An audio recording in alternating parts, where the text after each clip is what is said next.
As you know, I was a skeptic. I was a proud skeptic. I studied it. The ninth most valuable asset anywhere in the world. Bitcoin is a technology for freedom. I look at it as digital gold. I believe Bitcoin is legitimate. It is an instrument when you believe that countries are debasing their currency. It is the perfect currency.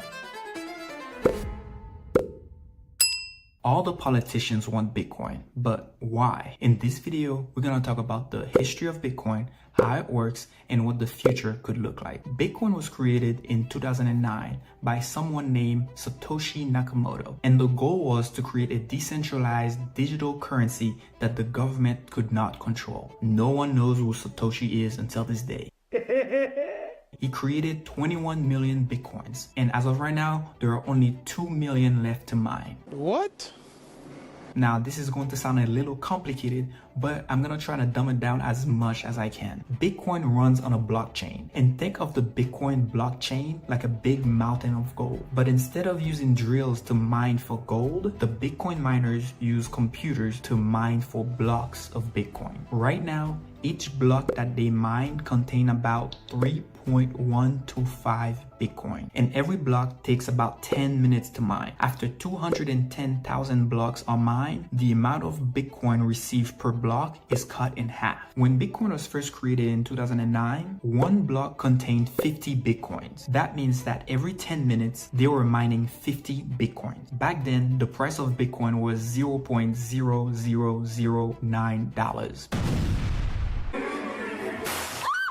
Then after 210,000 blocks were mined in November 2012, we went from 50 Bitcoins to 25 Bitcoins per block. And the same process kept repeating. The next 210,000 Bitcoin mined happened in July 2016. And the rewards was reduced from 25 Bitcoins per block to 12.5 Bitcoins per block. Then again, in May 2020, the rewards went from 12.5 Bitcoins to 6.25 Bitcoins per block. Then most recently, in April 2024, the reward per block was cut from 6.25 Bitcoin to 3.125 Bitcoin per block. I don't know if you can start seeing the trend here, but it looks like this is happening every 4 years. So let's test that theory to see how many minutes there are in 4 years. There should be about 2.1 million minutes if you multiply 10 minutes times 210,000 blocks. Hey Siri, how many years are in 2.1 million minutes?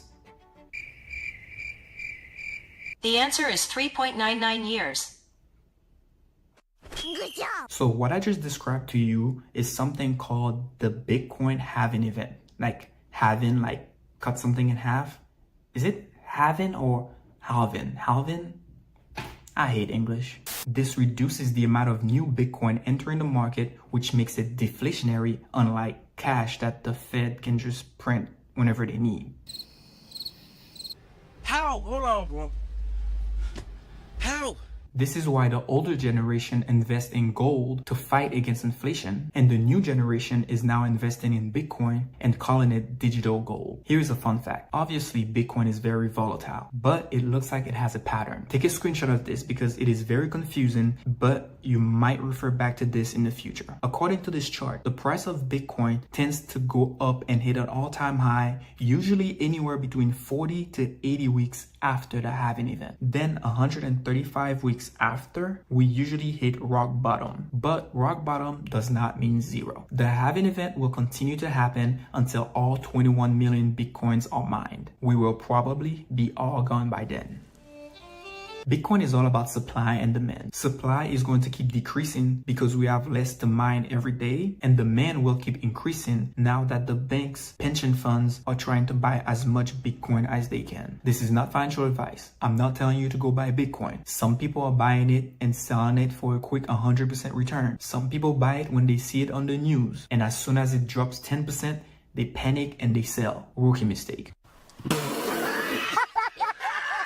And some people buy and hold for 20, 30 years because they understand that it is an asset with a limited supply. There are still a lot of questions left to answer. What will happen when all the Bitcoins are mined? Will the miners keep mining when the rewards are too low? Who knows? My wife and I are personally gonna buy and hold until retirement. We're not gonna throw our entire life savings on it, but just a little portion. And if Bitcoin goes to zero, well, At least I took a chance because cash has an unlimited supply. In 2020, we had $4 trillion in circulation. That number jumped from 4 trillion to $19 trillion in 2023. 4 trillion to 19 trillion. That's like if we went from having 21 million Bitcoins to 60 million Bitcoins. Where did it come from? This is why inflation went through the roof. It's like an iPhone or a car. If you keep making them every year, they're gonna become less and less valuable. Money will buy you things, but it holds no value. Damn, it's weird to say that on camera. At least they can fix that by throwing away the printing machines or tying the dollar back to gold to preserve its value. Just blame President Nixon for that. Just kidding. What do you mean by that? Leave a comment down below and let me know. What do you think about Bitcoin? And did this video made you a little bit more curious about it? Also, don't just take my words for it. Go do your own research before you do anything. Cause if I was listening to some black nerds talk about Bitcoin, I'd be like, man, shut up. And if you're still skeptical about Bitcoin, check out the video on the screen right now to see what the CEO of BlackRock had to say about it.